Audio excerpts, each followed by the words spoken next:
Hi, my name is Bruce, and you and I have something in common: sleep apnea. And we're not alone. The fact is, more than 20 million Americans share this problem that's even more widespread than asthma in the adult population. The good news is, everything's gonna be okay. And I'm here to let you know why. Of course, now that you've been fitted with your DeVilbiss CPAP unit, you might be saying to yourself, "You've gotta be kidding me. I'm gonna be wearing this to bed every night?" I know what you're thinking, because it wasn't that long ago that I started my own CPAP therapy. And trust me, at first, I had some serious doubts about this whole thing. But let me tell you, I don't anymore. And I'm confident you won't either once you experience just how much better you'll feel, physically and emotionally, when you start wearing your CPAP regularly. After all, who doesn't want to live a happier and healthier life? Take it from me, the more you know about sleep apnea and CPAP, the easier it is to get with the program and follow your doctor's treatment recommendations. It won't be long before you'll be using your machine with confidence, just like I do, with no anxiety or embarrassment. I can only say that day will come sooner than you think. You just need to stick with it.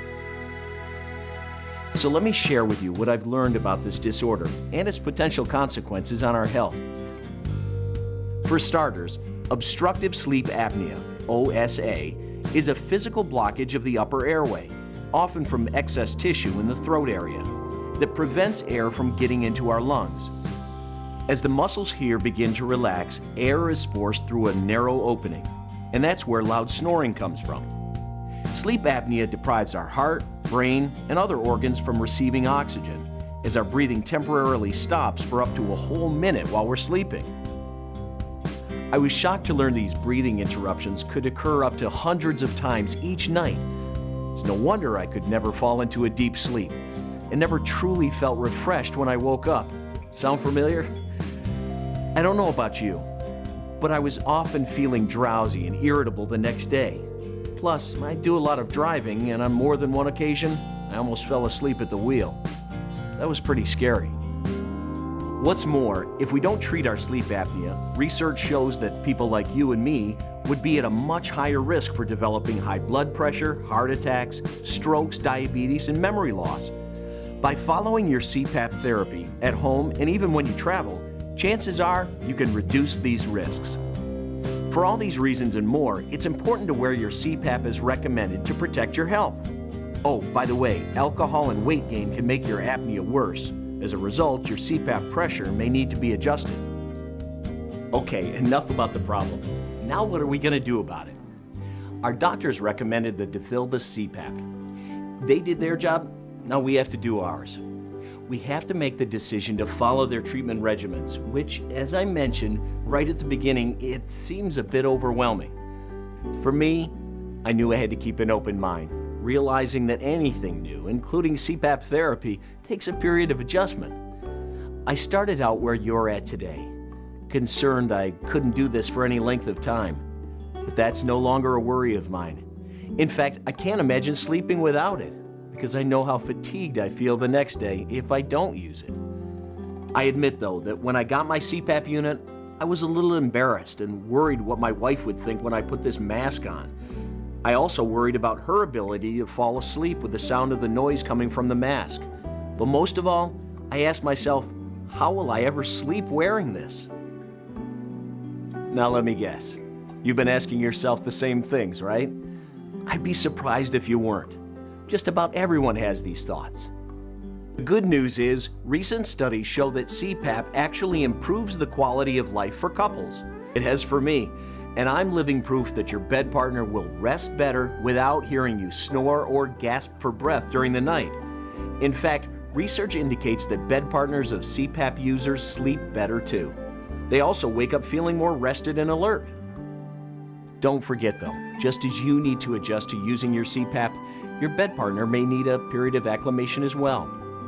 If there's some adjustment problems at the start, you can suggest your spouse goes to bed before you. The great news is, the DeVilbiss CPAP is extremely quiet, so chances are, if your bed partner is asleep when you turn on the machine, both of you won't wake up until morning.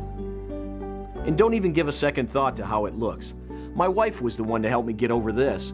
She good-naturedly reminded me that I looked just fine when her eyes were closed and she was falling asleep, overjoyed at not having to hear me snore anymore.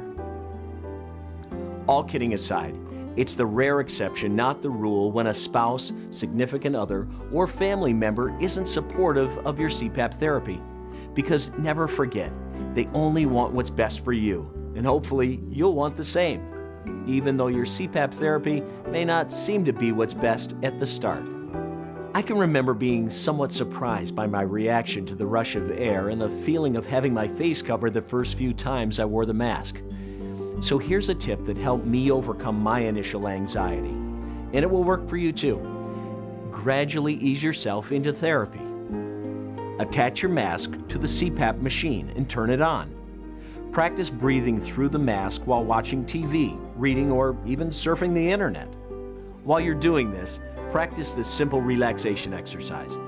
First, take a few big, deep cleansing breaths and release the tension from your body.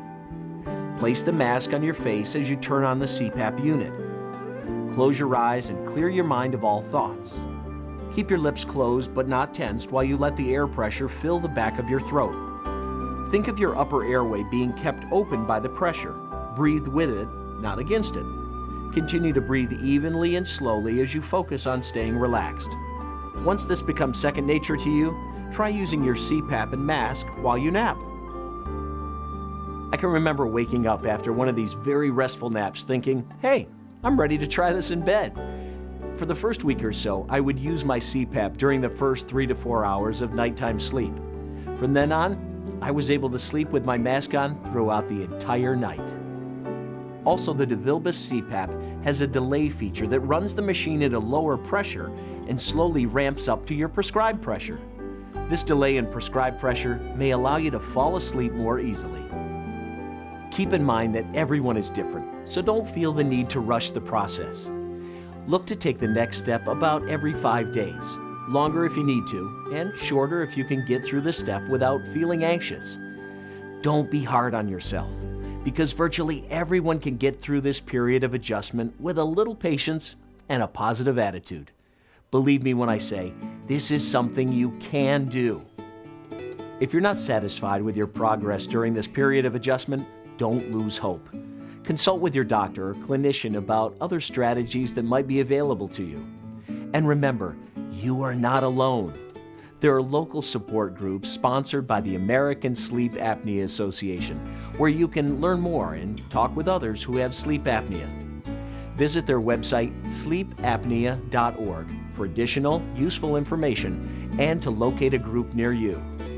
From my experience, though, I think you'll be able to get comfortable with your CPAP without having to seek outside assistance.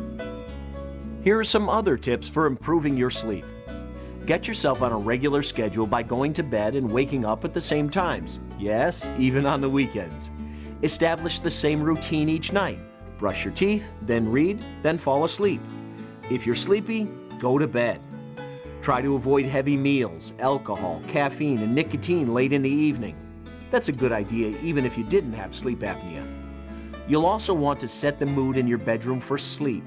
Keep it dark and cool. Oh, and try to limit your TV watching while in bed. Before I let you go, here's a little more food for thought about your apnea and CPAP therapy. I call it the circle of success. Research indicates that regular CPAP usage will result in you having more energy, and that could lead to weight loss, which has been proven to reduce your apnea symptoms. Plus, your concentration, memory, and alertness improve with a good night's sleep, and you just generally get more out of life. So keep this in mind as you work your way through the initial adjustment period. The results are well worth the effort. I tell you, CPAP is going to change your life forever, and for the better. It did for me, and it will for you. Soon you'll be having a great night's sleep, and a healthy one too.